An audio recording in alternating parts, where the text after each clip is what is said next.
What's up, guys?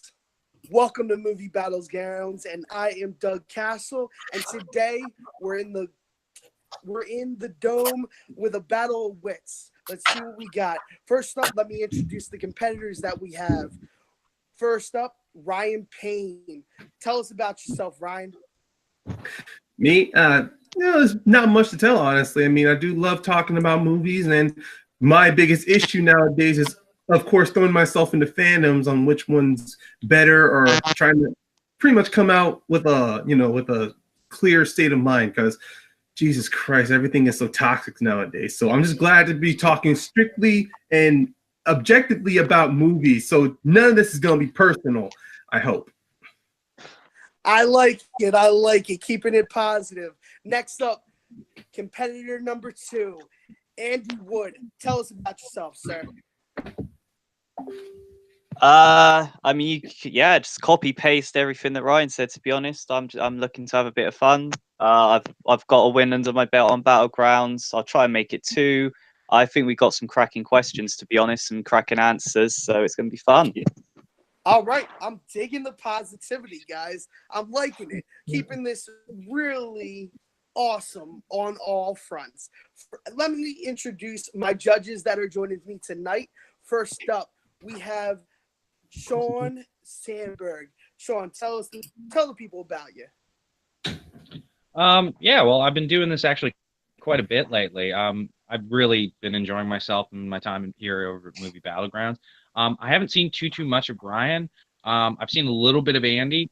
So I'm really looking forward to seeing exactly where these guys are going to go with their debating styles, how things are going to lead throughout the course of the match. And yeah, honestly, I think that just as any time I end up doing this, I think this is going to be a lot of fun. And I wish the best of luck to both competitors tonight. All right, I'm loving it. From Judge 1 to Judge 2. Let me introduce Caleb Boatman. Caleb, tell the people about yourself. I've played a little bit here. I've judged a little bit here and there. I'm just happy to see what these two competitors can do. I think this is going to be a fun match. Let's get on with it. All right, I like that. Moving on, short and sweet.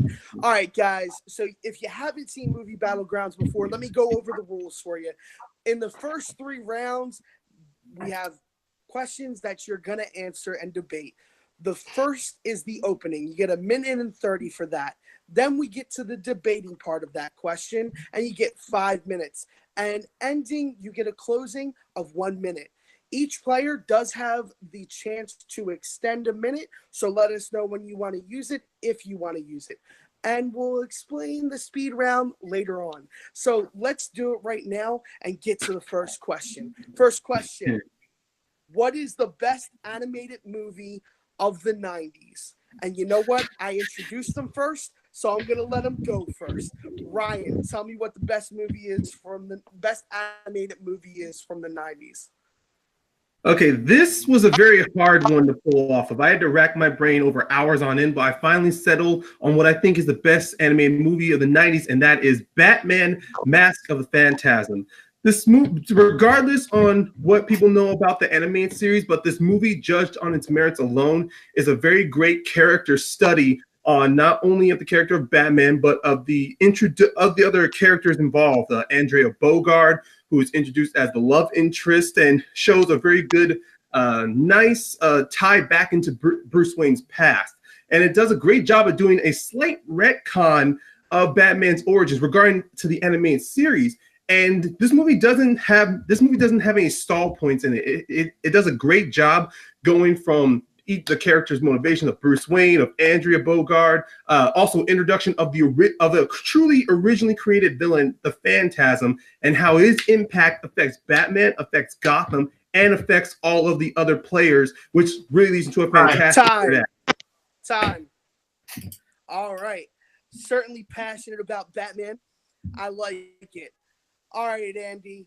As soon as you start talking, same question to you, good sir. Okay, and I'm going to go to 1995, and I'm going to go to Toy Story. I'm not biased about that just because my name is Andy Woods and Andy and Woody are prominent characters. It was a game-changing film. It was the first 3D computer animation. We'd had all the hand-drawn. This really changed the game for animation styles, and it is an incredibly fun, tight family story with hugely relevant themes, incredible characters, an incredible cast of side characters, as well as your two main protagonists and their relationship.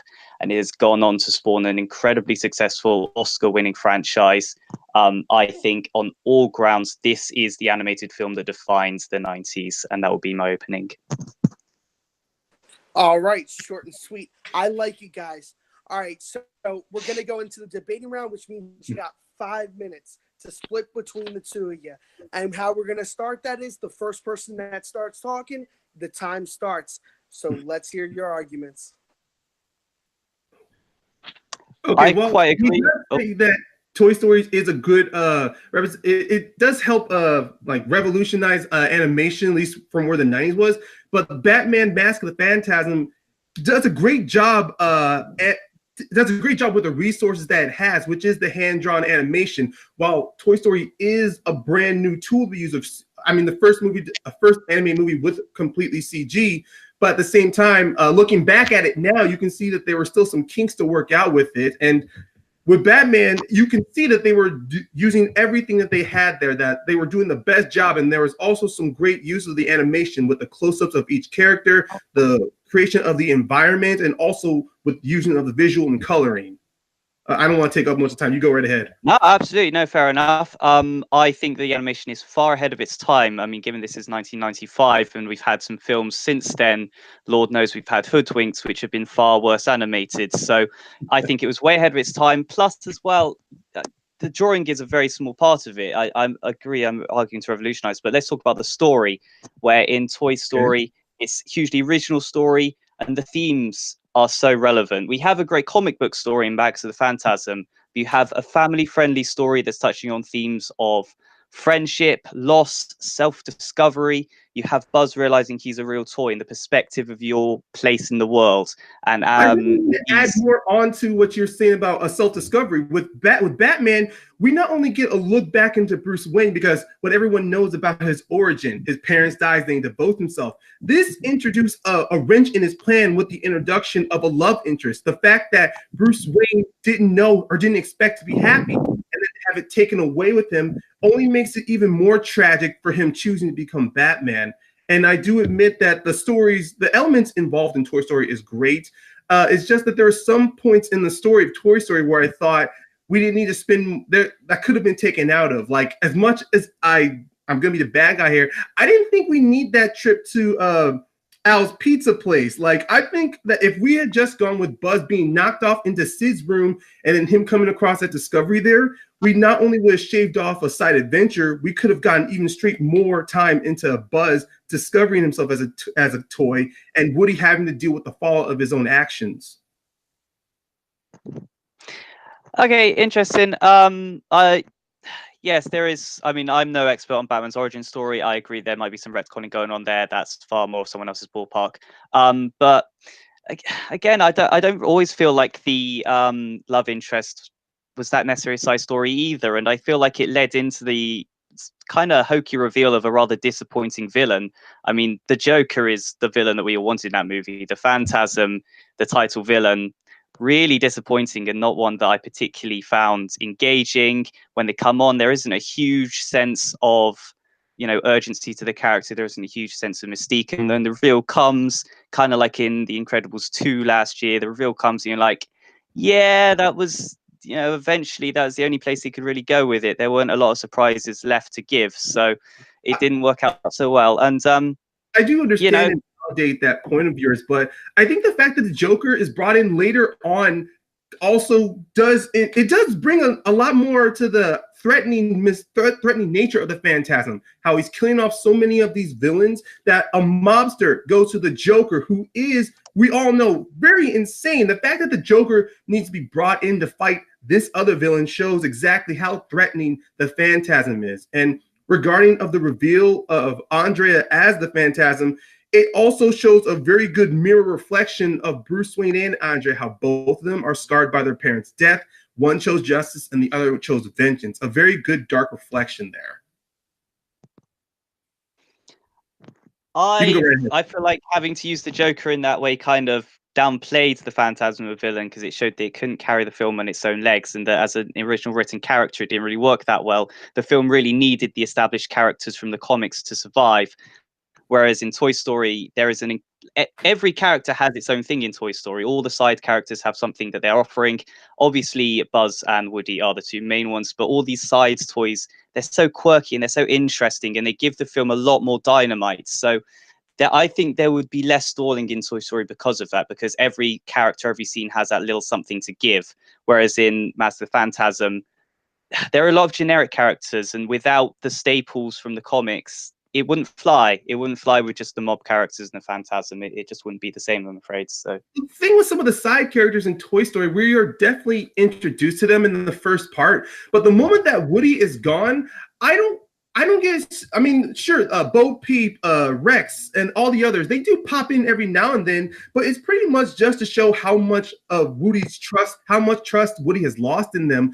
We don't get to see them kind of deal with the fact that not only did they lose Buzz, but in a moment of anger, they got rid of Woody. But in this sense, with the side characters in Batman, sure, they might not have a lot of spotlight, but we do get to see glimpses of them in great moments. I mean, we do get to see with the mobsters how much this new, I mean, before the Phantasm is even revealed as the one killing the mobsters, everyone thinks it's Batman. You start to see people doubt Batman. I mean, Harvey Bullock, I mean, for Christ's sake, he jumps on this bandwagon. We get this idea of Gordon maybe having to lose a little bit of faith, questioning, doubting himself on whether to trust Batman.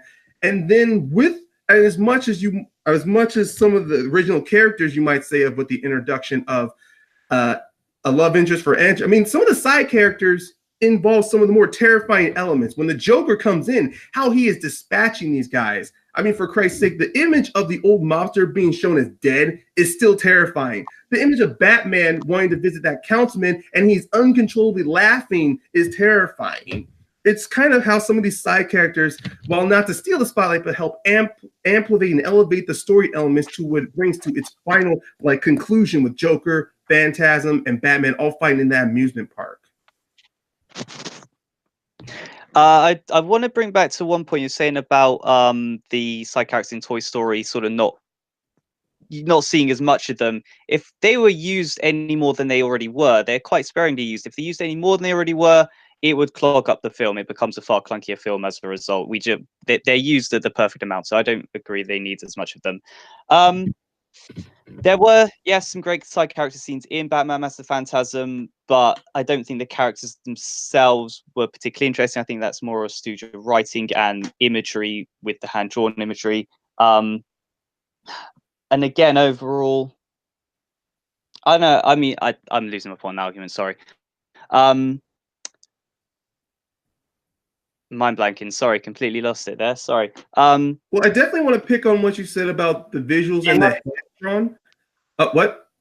Oh, that's going to be time. And guys, that was a heck of a debate. Heck of a debate going into the first question. And we're going to end the question with a 1-minute closing. Now, guys, I'm going to remind you of the question. What is the best animated movie of the 90s? Explain to me why your movie is the best. And we're going to go ahead and start with Andy. Andy, your minute starts when you start talking. All you, sir. Yep. So again, Toy Story changed the game with computer animation. You have some incredible scenes that are relevant to not just children, but the whole family. Like I say, self-discovery, Buzz realizing not a toy, the perspective of your place in the world, the perspective of growing up and loss and change and having to deal with change and having to overcome your own personal problems for the sake of others, especially those you love. All incredible themes. Batman Master Phantasm, I believe, is a good comic book film, but it doesn't do anything differently enough to warrant being the best of the entire decade. That's me done. Okay.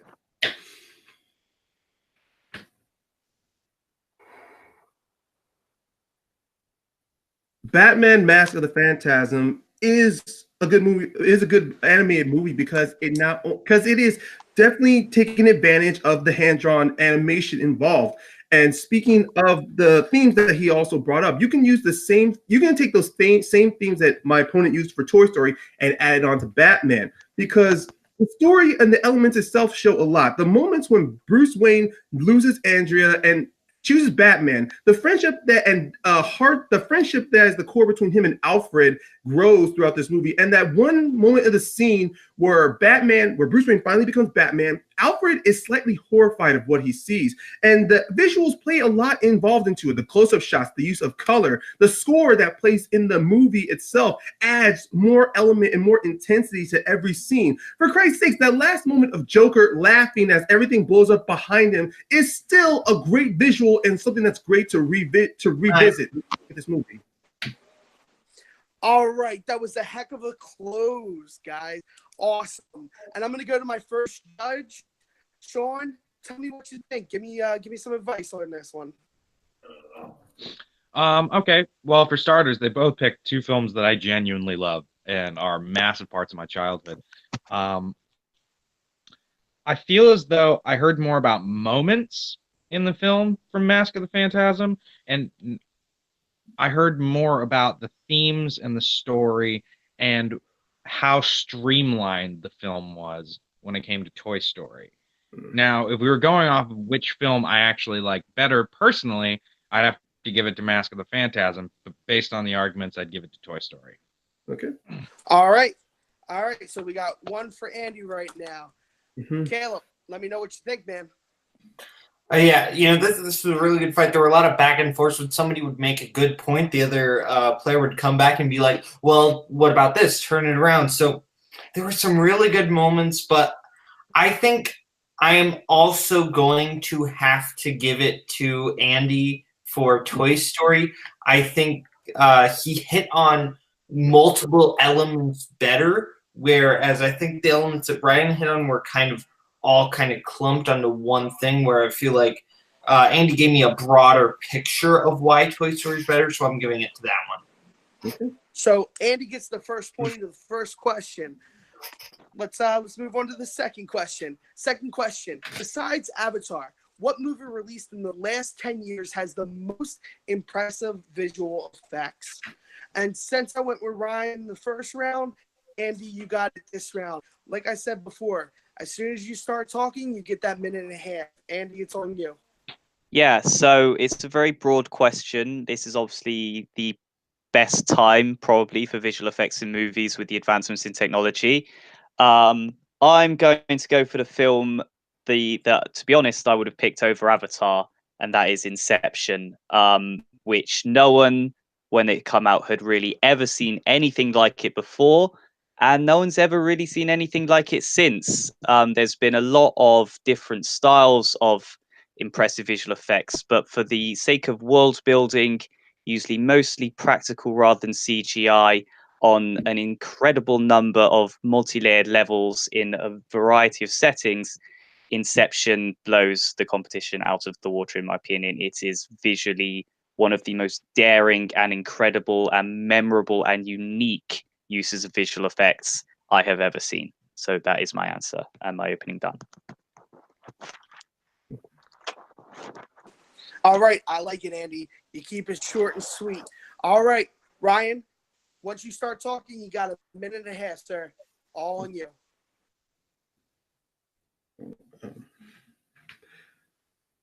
If you want to talk about movies with visual effects that were daring, I would go with Dawn of the Planet of the Apes. This movie came right off of the truly success of which was Rise of the Planet of the Apes. And one thing that Avatar tried to do, I think that Dawn of the Apes truly built upon and perfected, which was not only the use of visuals, but the use of the motion capture, which was definitely improved upon with Andy Serkis' performance as Caesar, with the performances of all the other actors as the gorillas, as Koba, Blue Eyes, Ash. World building was a great job. Visuals, world building, which was definitely an add-on to it. We get to see the ape compound. We get to see a lot of visual and colorful use of the rainforest, which is where the majority of the film takes place before we move to the cities, and seeing how years after a simian flu had destroyed humanity, we get to see what happens. We see nature really take over man-made objects like cities, bridges, and how truly in the end that these apes will be destined.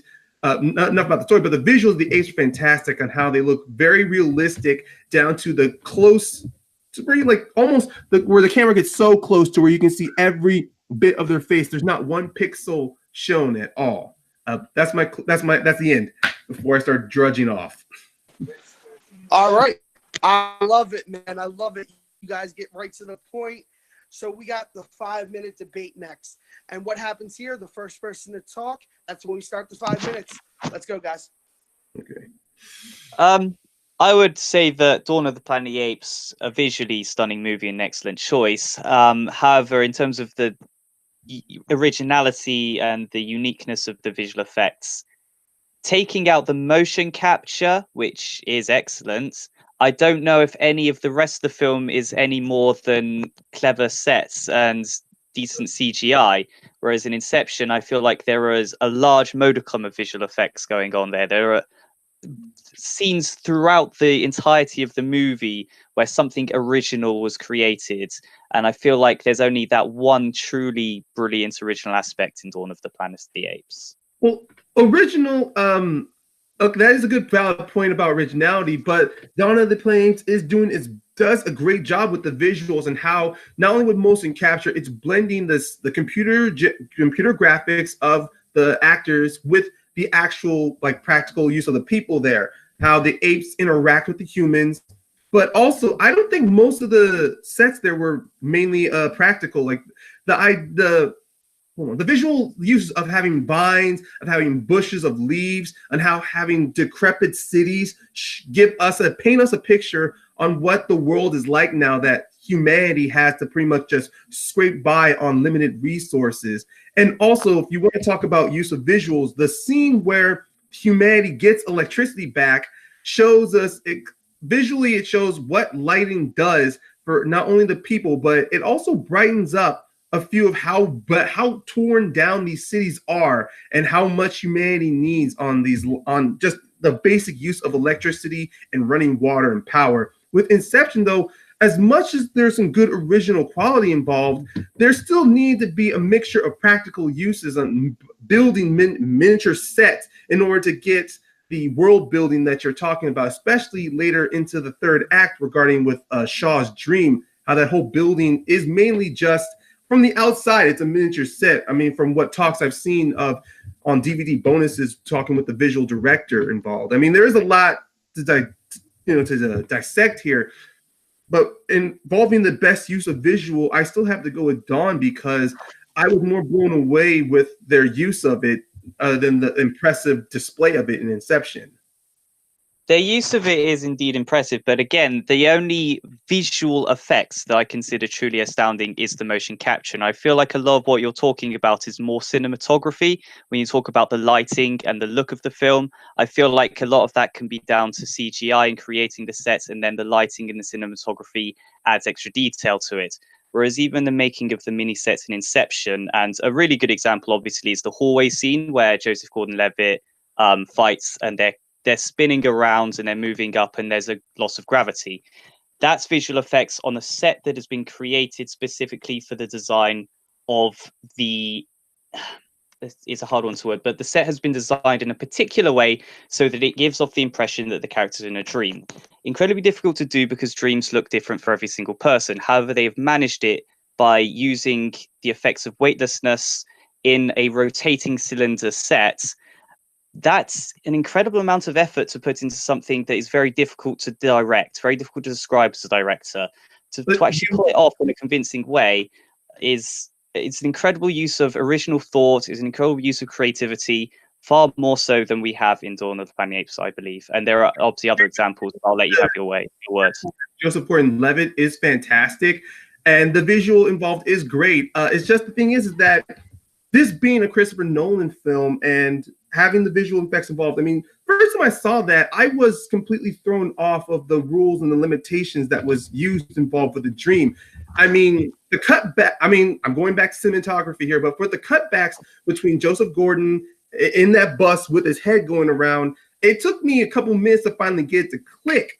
But with Dawn of the Planet of the Apes, though, sure, when you were talking about the cinematography, that adds an extra flavor and to polish the visual effects there to get you more involved into the story. And one thing is, if you are slightly taken away from the visuals and instead being more focused on the story, and I was more impressed. I was taken aback by more of the visuals in Inception, though. But with Dawn, the visuals kept me it kept me involved in the story, especially with the interaction between the apes, having to do having the visuals, having to help recreate the apes doing sign language, having them talk, and especially between the interactions with Caesar, Koba, and Maurice, the intense looks on their faces as you can slowly see how Koba is becoming more like human-wise and investing in his anger. Just the use of the visuals is to help really get more engraved in the story.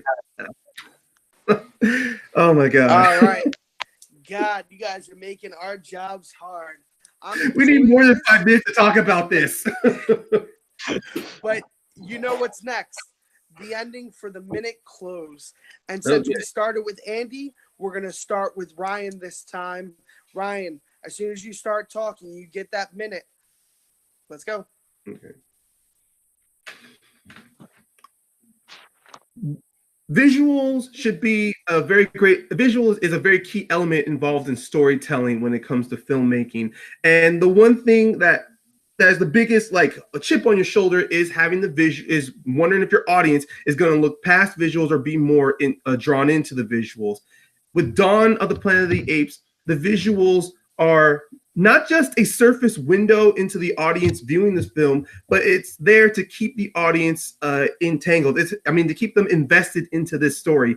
If you were easily distracted by the visuals of Caesar and the other apes, then guess what? There goes the movie itself. With Inception, though, the visuals, they do pop in now and then, but the fact when they do overtake the movie, they do tend to over flood the senses. Like they become the more highlighted part of the scene rather than the story itself.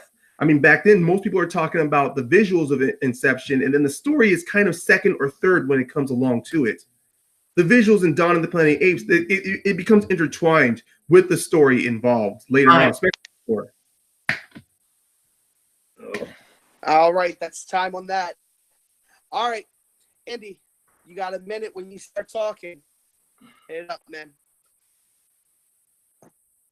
People were indeed talking about the visuals of Inception over the story, and that was simply because no one had ever seen visuals like it before, and the scope and the practical nature of them was something so truly groundbreaking.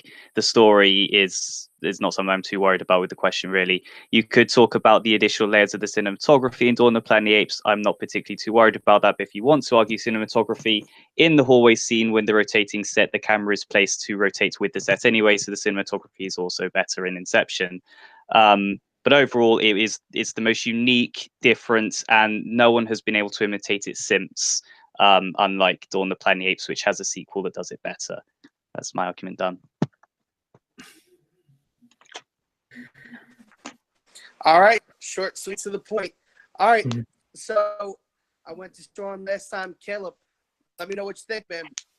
Yeah, on this one, I gotta lean towards Andy again because I think Ryan kind of shot himself in the foot there with his point about the story, and I think Andy really capitalized on it with the story doesn't really matter. It's about the visuals, and he kind of took Ryan's point and threw it right back at him that, yeah, people were talking about the visuals after Inception came out because the visuals were so impressive. So I think that really hurt Ryan there, so I got to give Andy the point.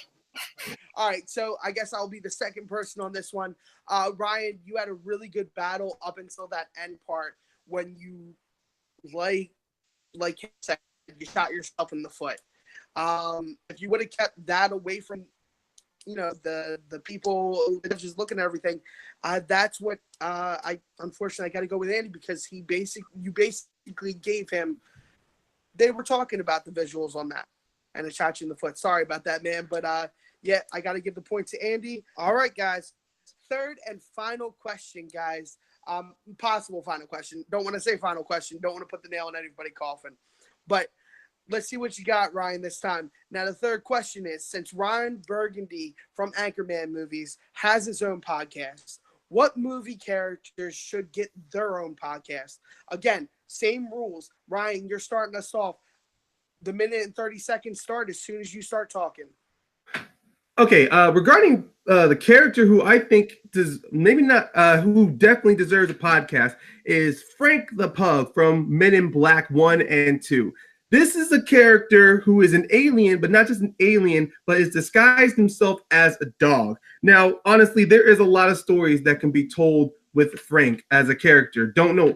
We have no idea how long he's been on this planet. We have no idea why he chose to be a dog. But there's a lot of good stories there that he can add into his character. How long it took to assimilate to become a dog. What are the perks of a dog he likes? And since he is a dog, what is his opinion on us as humans and our interactions with him?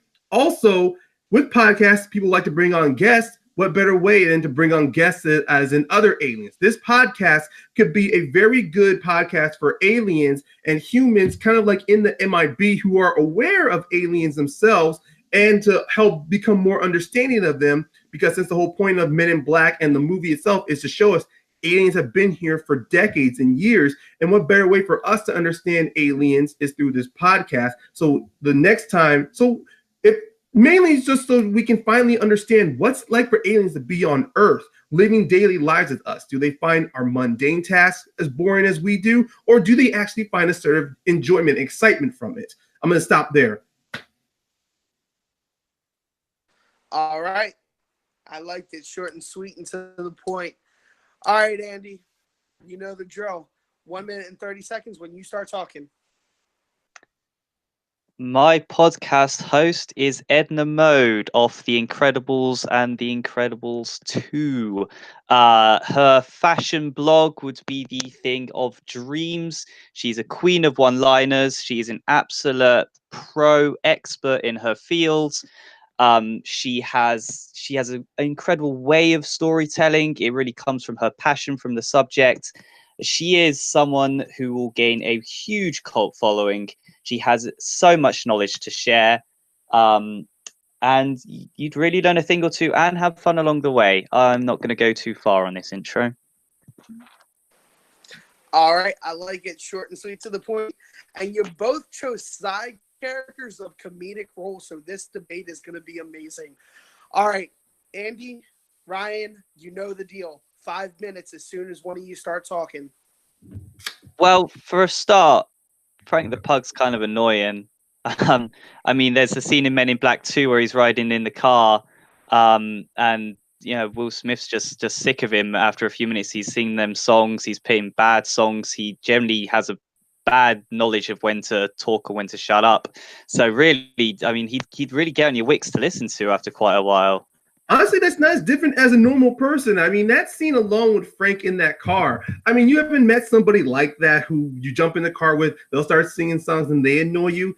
I think it's one of the things that will make his podcast even more enjoyable, especially because with the community, this may be geared towards aliens, like in disguise. But if a regular human comes across this podcast, they'll think this is a completely relatable story. With Edna, I have to say she's also a little bit of annoying too, because when Helen and Bob go to see her, she's kind of demeaning towards them. I mean, they go to her because she's an expert. She knows her shit. She knows what she's doing. But also at the same time, with these scenes, you don't want to spend a lot of time with her. Otherwise, she's just going to tear you down and pretty much just insert to where she's the only presence that matters. With Frank, you want someone who you can maybe talk to and want to listen to on their podcasts. It's Edna Mode's got sass. She's got some zingers going for her. People want to hear those one-liners. People want the humor. A bit of dry gallows humor doesn't go amiss. I mean, I'm from England.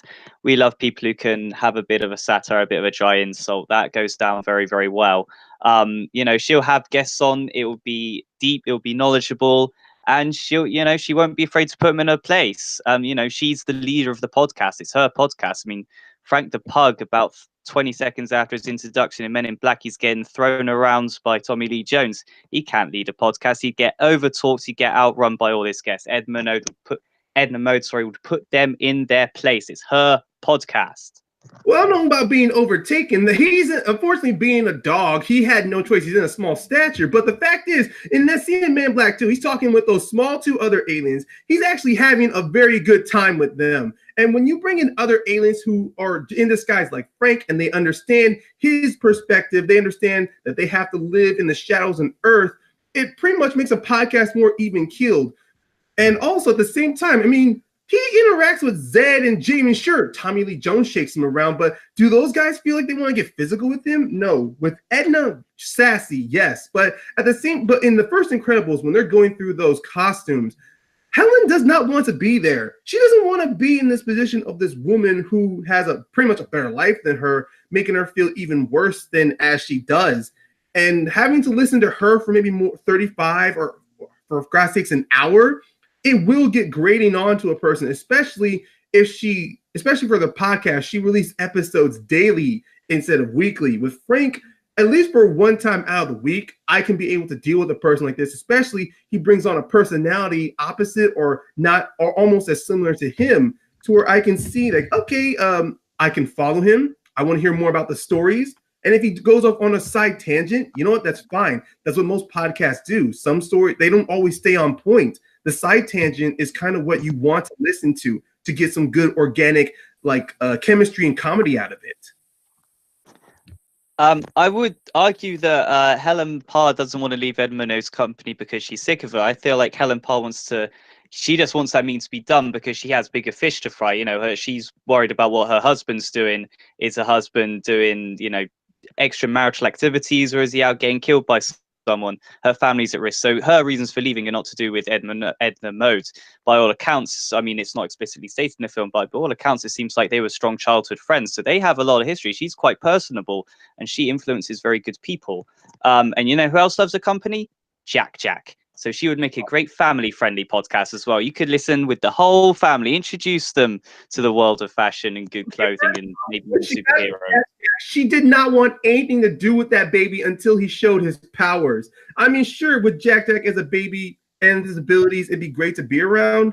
But judging off of those couple of seconds, if you have nothing that interests Edna, then she will have nothing to do with you. Frank, he will be with you to enjoy your company. I mean, that's the one thing in the second Men in Black I liked. He liked being around Jay. I mean, sure, Jay may have not felt the same way, but you can see for Frank, it's not a sense of loneliness. It's the fact that he's in the company of humans involved that also helps elevate his stories as an alien, which is why with his community of aliens listening among them, maybe one of these aliens in disguise will draw a human to this podcast to where other aliens can feel more connected to humans to help bridge that gap amongst other aliens out there with this podcast.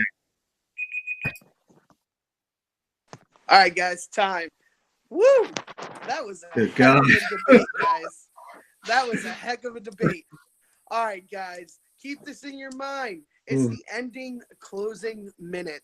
So explain to us why your character deserves a podcast and why they would be best fit for a podcast. Now, we started with Ryan. Andy, you're going to start us off with the closings. As soon as you start talking, you got a minute, sir. Edna Mode owns the room every time she talks because she is knowledgeable. She has respect from other people. She is the queen of her podcast. She would have fantastic insights. She knows people's histories. She knows people. She knows young people. She can offer a huge platform and be a real influencer to future generations in her subject of knowledge. And she wouldn't get annoying, and she wouldn't start talking about licking her bollocks.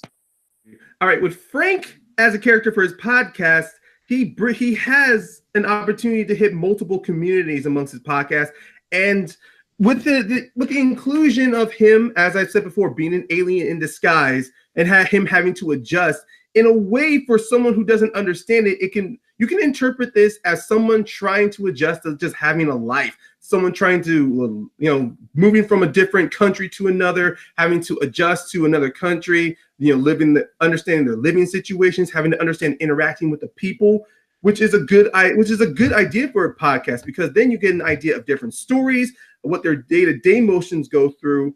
And the fact that he's an alien, I mean, sure, he's still a secret alien undercover, but the fact he's an alien and someone who actually gives you this sense of this is someone I can have a beer with or someone I can spend time smoking with. With Edna, though, I mean, she may be know-it-all. She may know a lot of things, but she gives off this whiff of superiority to which, after 10 or 20 minutes, you might feel like she's putting you down for not knowing a lot. Time. More.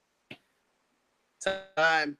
All right, guys. I just shot myself again. This is a really close choice, and I don't want to make it, even though I got to be the first judge to make the choice. So what it came down to me is how Ryan started arguing for the point of why he would be a really good podcast host, and started to then attack the reasons why Edna wouldn't. Andy, you did come back on some, but at the same time, it wasn't enough to overpower Ryan's argument for me. So, excuse me. So Ryan is getting my point this round. Okay. All right, Sean, tell us what you got. I actually lean the opposite way, to be honest with you. I thought that anytime that there was a point made against Edna Mode, I thought Andy really came back against that big time. Plus, all the different things that he wound up bringing up as merits to her podcast were fantastic. I felt like there was a level of ambiguity, and there wasn't like a real through line to what the podcast would be about and what would truly make it great and why the host would be really great to do it. Like, for example, Passion, it's a fashion blog, it's educational, and when he said Frank annoying, I mean, they both kind of counteracted one another. That's one thing about both these characters. They are both annoying. It would be humorous. It'd be humorous. The fact that Frank couldn't manage the podcast is also one that I thought was a really good point. It's and when he said that it wasn't a dislike for Edna Mode that Helen Parr had. Instead, it was just a level of impatience. Thought that was fantastic. She's very clearly quite personable. Otherwise, she wouldn't be working as much as she has been. And on top of that, she owns the room. She's respectable. She's insightful. She's influential. And on top of that, this is the really weird one. I've never had to write this down before when judging a debate. Won't be talking about licking her balls. That was a real weird one for me to have to write down as a point to make. I think Ryan had a lot of really good points, but to me, I think Andy made the stronger argument. Okay. All right, so it's 1-1. This is the first round that's been actually divisive, and we got to go to the third judge. Caleb, make the decision, man. What do we got? I hate that I have to make this decision because for me, it's like basically just barely. It's 49-51 as far as who I think did the better job debating these, because I think both these guys really did a good job debating their arguments here. I think they both hit really well points on like I think they both explained what the podcast would kind of be about. Frank talking about the stories, Edna talking about fashion. I think they both kind of hit back and forth on like the annoying points and all that. So what is kind of making me lean one way over the other is I think that Andy talked more about the personality of Edna and the sass and all that, where I didn't hear enough about the personality of Frank, so I am going to give the point to Andy there. All right, guys. We have a winner. Andy with the win.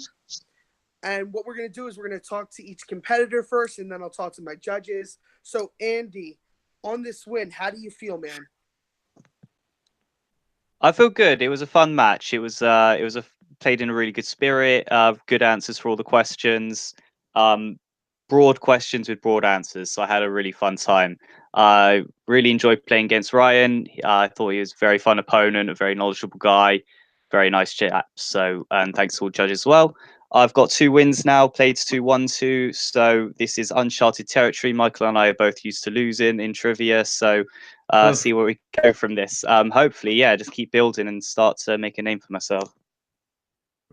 All right, Andy, I'll definitely keep an eye on you, man. You killed it tonight. And, to Ryan, you killed it as well, man. You had great arguments. Tell the people how you feel about the match, man.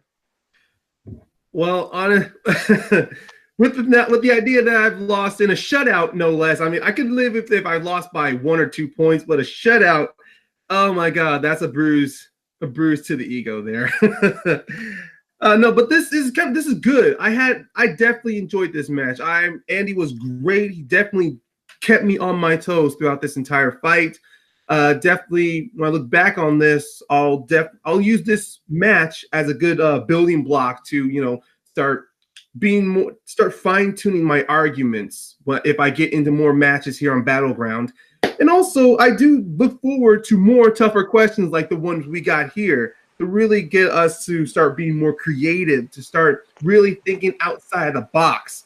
Because honestly, I'm gonna be honest, some of these questions here, we could have easily gone with the more obvious choices or some of the easy picked answers and then not review movies or review anything and just go, oh, we're just gonna play like this. But no, these questions gave us plenty of time to build arguments, and also the fact that we got to know what we were using helps strengthen our arguments and make this debate even more fun and intense as it was. So I definitely look for more of that if I ever come back to Battleground. Definitely, man. Like I said, you were a heck of a combatant tonight.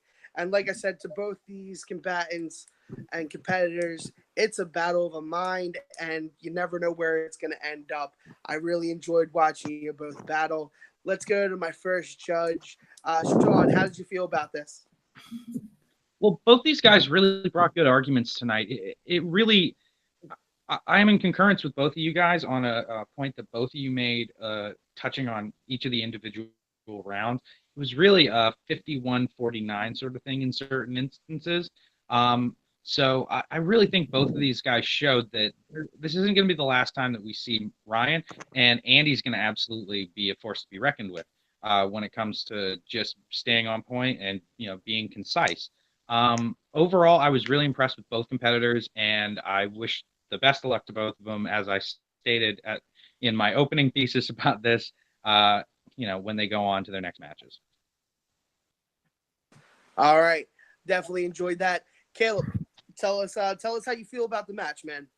I feel bad for Ryan because despite the score being 3-0, Ryan did not go down gently. He was fighting his hardest, and he made some really, really great points there. What Sean said, every match was just about 51-49 for all of them, where if Ryan would have just fought a little bit harder or made some different points, it could have been a different game. But that said, congratulations to Andy. He fought very well. He made some great points, and overall this was just a really good match. I'm happy that I was a part of judging it.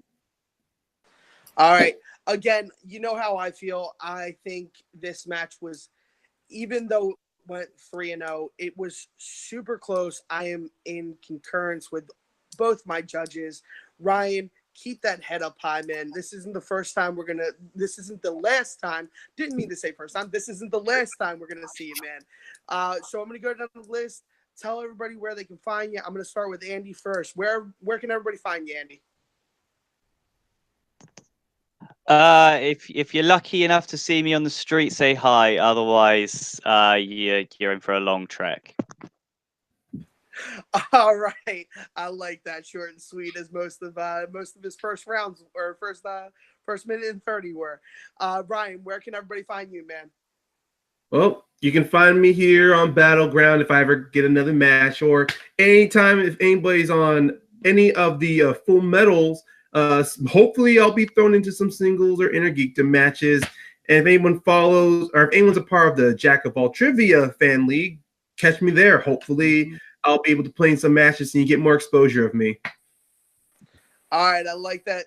Sean, tell people where they can find you. You can find me at Sandberg Sean on both Twitter and Instagram. You can find me judging here at Movie Battleground. And you can find me any place that good trivia is played. To echo a sentiment of Ryan, I run the team division over Jack of All Trivia. So if you guys want to play there at some point, feel free to send me a message on Facebook. And yeah, that's basically it. All right, nice. Caleb, tell us where we can find you, man. Yeah, if you want to find me on various socials, just search up Caleb Boatman. You should be able to find it. Specifically, check out me on Letterboxd. I do reviews there. So Caleb Boatman on Letterboxd. Follow me on there. And yeah, I co-run the movie Warzone division over at Multiplex. That is our movie trivia division. We are getting into our teams division now. We're starting out with that, and we've got the tournament, depending on when this video is actually released, and it's either coming up or it's already here. So check those out. I don't know. Time is a funny thing. These matches are pre-recorded. All right. So I am Douglas the Irishman Castle. You can find me at Irish King Blood on Twitter. For Andy, Ryan, Sean, Caleb, and myself, I want to wish you guys all a pleasant night or day whenever you're watching this. As Caleb said, time's a fickle thing. Have a good night, and I'll see you next time.